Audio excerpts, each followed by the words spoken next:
লাগলে আরো বিয়ে করব, তাতে তুই বলার কে? হ্যাঁ, এখন তুই আমার জীবনের কেউ না যে তোর কাছ থেকে অনুমতি নিয়ে আমার প্রত্যেকটা কাজ করতে হবে। দেখলেন স্যার, আমার কাবিন নামার টাকা আমাকে ফিরিয়ে দিতে, আর ও আমাকে বলেছে ও আমাকে একটা টাকাও দিবে না, ওর আসল রূপটাও আমাকে দেখায় দিল। আসল রূপ দেখাইছে, ভালো করছি। ও আমাকে বলতেছে আমার কাবিনের একটা টাকাও দিবে না। স্যার আপনি প্লিজ কিছু একটা করুন। উনি কি বলবে? উনি বলার কে? সাইলেন্ট। আপনি এখানে? এত অবাক হওয়ার কি আছে? আপনারা কি ভেবেছিলেন আপনারা লেখাপড়া করার সুযোগ না দিন? সেটা আমি খুব ভালো করেই জানি। আপনারা হচ্ছেন মানুষরূপী অমানুষ। আসলে আপনারা কখনো মাথা দিয়ে বের করে দিয়েছিলেন, আজকে আপনাদের পারিবারিক সমস্যার জন্য আমার কাছেই আসতে হলো। আমি আসলে আমার ভুলটা আজকে বুঝতে পারি। একটা কথা কি জানেন, আপনাদের দুজনের মাঝে এখনো পর্যন্ত বিশ্বাস বা ভালোবাসা বলতে কিছু নেই। যদি সেটাই থাকতো, প্রতিটা মানুষ একটা স্বপ্ন নিয়ে বাঁচে, আর আপনারা সেই স্বপ্নে কিভাবে পানি ঢেলে দিতে হয় এটা খুব ভালো করেই জানেন। তাহলে সেদিন আপনারা আমার সাথে কেন খারাপ ব্যবহার করেছিলেন? কেন গলা ধাক্কা দিয়ে বাড়ি থেকে বের করে দিয়েছিলেন বলুন? আমাদের অনেক বড় ভুল হয়ে গেছে। আপনাদের ওই ব্যবহারের জন্য আমি আপনাদের ক্ষমা করে দিলাম, বাট আমি তো আগেই বললাম এটা আপনাদের পারিবারিক সমস্যা, এটার সমাধান আমি দিতে পারবো না। আপনাদের নিজেদেরকে এই সমাধান বের করতে হবে। সমাধান দিতে পারিনি, আমরা লাস্ট বারের মতো আপনার কাছে আসছি। আপনি যদি একটা সমাধান না দিন তাহলে আমরা কোথায় যাব বলেন? শুনুন, আপনাদের ভেতরে এই ব্যাপারগুলোকে নিয়ে একটু সমাধান করা উচিত। আপনারা কথা বলে দেখুন নিজেদের ভেতরে, তাহলে হয়তো সমাধানটা পেয়ে যাবেন। তার অনুমতি ছাড়া বিয়ে করে ফেলেছেন, এখন আপনার স্ত্রী যদি তালাক চায় আপনি দিতে বাধ্য। আমার মনে হয় কি তার আপনারা কেউ কাউকে ছেড়ে থাকতে পারবেন না, কারণ এটা আমার মনে হলো ঝগড়া যতই করুন না কেন তাহলে আপনারা খুশি হবেন এবং সুখে থাকবেন। আসলে সৈকত, আমি আপনার সাথে অনেক বাজে, আসলে মানুষকে মানুষ হিসেবে দেখা উচিত, আর এই জন্যই আমার জীবনটা হয়তো বা ধ্বংস হয়ে গেছে। আমি কখনো আমার হাজবেন্ডকে অনেক বড় ভুল করছি, তুমি প্লিজ আমাকে মাফ করে দিও।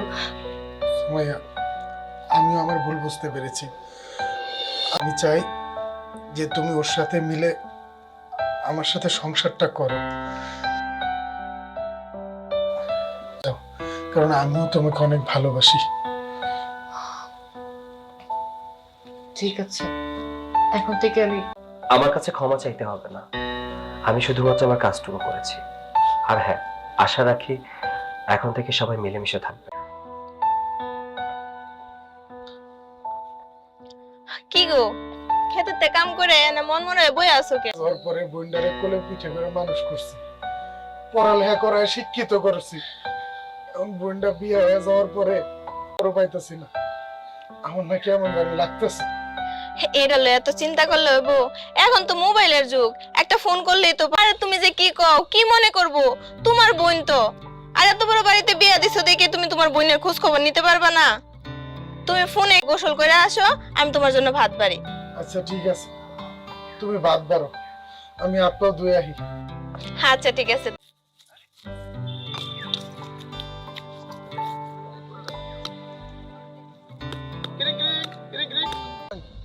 কেমন আছিস তুই? এই তো ভাইয়া ভালো আছি, তুমি কেমন আছো? হ, আমি ভালো আছি। তুই কি করতেছস? প্রায় 2 কেজি ওজনের ওই ইলিশ মাছটাই রান্না করছি।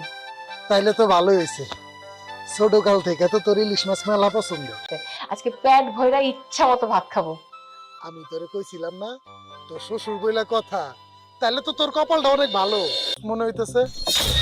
আরে না, কই কান্না করতেছি, ওই যে ইলিশ মাছ ভাজতে যে ওই যে তেলের ঝাঁজ এসে লেগেছে তো, আমার নিয়ে চিন্তা করিস। আচ্ছা শোন, আমি ইলিশ মাছটা ভাজি করছি, এখন তুই রাখ, আমি পেট ভরে ইলিশ মাছটা দিয়ে ভাত খাবো। না না, আমার আজকে বইন্ডে দেখতে যাইতে হইব, আজকে যাইতে হইব। যাইতেছি, দাঁড়াও। কি হলো, তোমার এমন অস্থির অস্থির লাগতেছে কে? এখনই শহরে যাবো, ওকে বাড়িতে যাবো। কি কইতাছো? তুমি এখনই যাবা? হ হ, আমার কোনো কিছু ভালো লাগতেছে না, তুমি আমার শার্টটা নিয়ে ওঠো। এই নাও। ঠিক আছে, তুমি ভালো মতো থাইকো, আমি যাই ফোন দিব না তোমার।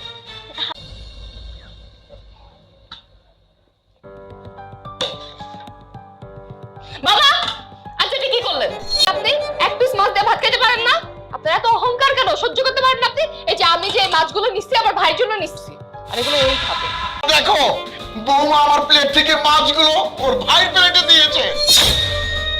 সুমাইয়া এসব কি? আমার বাবাকে দিনের পর দিন অসম্মান করছো, আজ আমি নিজের চোখে দেখেছি। বাবা অনেকবার আমাকে বলেছিল এই কথা যে তুমি আমার বাবাকে সম্মানে বউ হিসেবে এই বাড়িতে নিয়ে আসতাম না। অনেক হয়েছে। তুমি তো আমার কথাটা শোনো, তুমি তো আমাকে চিনো, তুমি তো আমাকে জানো। দিনের পর দিন সে আমার উপর অনেক অত্যাচার করতে, আমি মুখ ফুটে একটাবারও বলি নাই যে তোমার বাবা আমার সাথে এই ধরনের আচরণ করতেছে। এই যে নেই তার জন্য প্রতিনিয়ত তোমার বাবা আমাকে ছোট করে কথা বলছে, আমাকে এরকমও বলছে যে খাবেই তো, ছিলে তো ফকিন্নির ঘরে। ইলিশ মাছ কি জীবনে চোখে দেখেছো? 1 টাকা কামাই করার মুরুদ নেই, ইলিশ মাছ। জানতে চাও যে কেন আমি এরকম করতেছি? তাহলে শোনো। সুমাইয়া, সুমাইয়া বোন কই তুই রে? এই এই তুই কে? আমার তানিশা, ভুল হয়েছে, আমি বুঝতে পারি নাই। আমি হইলাম সুমাইয়ার বড় ভাই। আমার বোনটারে